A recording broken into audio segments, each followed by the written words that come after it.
एक ऐसी कथा जिसमें यह रहस्य स्वयं उजागर होगा कि संसार का सबसे बड़ा और क्षमा योग्य न होने वाला पाप कौन सा न्याय है। इतना कहकर शिव जी ने अपनी दृष्टि दूर हिमाच्छादित क्षितिज की ओर डाली, मानो वे समय की धाराओं को भेद कर अतीत में देख रहे हों।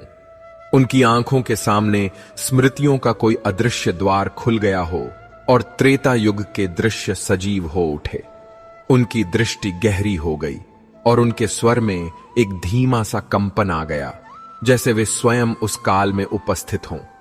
उन्होंने कहना शुरू किया, हे देवी, यह कथा त्रेता युग की है। उस समय धरती पर सत्य और धर्म का बोलबाला था। मानवता अपने श्रेष्ठतम स्वरूप में थी। ऋषि मुनि अपने आश्रमों में वेदों की रचाओं का पाठ करते थे और उनकी तपस्या की ऊर्जा से वातावरण पवित्र रहता था। राजा अपनी प्रजा को संतान की तरह मानते थे और प्रजापालक धर्म का पूरी निष्ठा से पालन करते थे। प्रजा भी सत्यनिष्ठ, परिश्रमी और ईमानदार जीवन व्यतीत करती थी। परंतु हे देवी, जहां मनुष्य रहते हैं वहां लोभ, ईर्ष्या और अहंकार की छाया कभी पूरी तरह समाप्त नहीं होती। यह मानव मन की दुर्बलता है। यही छाया धीरे धीरे एक नगर पर इतनी गहरी पड़ी कि उसका तेज, उसका पुण्य, उसका सौभाग्य ही लुप्त हो गया। वह नगर अत्यंत विशाल और समृद्ध था। उसका नाम धर्मपुर था, किंतु समय के साथ उसके कर्म उसके नाम के विपरीत होते चले गए। ऊंची ऊंची पत्थर की दीवारों से घिरा वह नगर शत्रुओं से सदा सुरक्षित रहता था। चारों दिशाओं में भव्य द्वार थे, जिन पर कलात्मक नक्काशी की गई थी।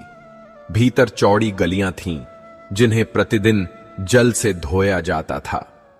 रंग बिरंगे बाजार थे, जहां दूर दूर के देशों से व्यापारी अपना सामान लेकर आते थे।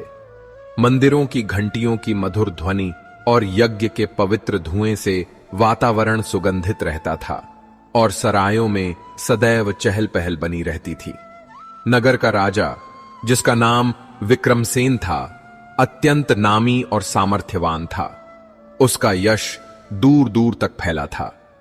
लेकिन हे देवी, भीतर से उसका मन उतना पवित्र नहीं था जैसा बाहर से प्रतीत होता था।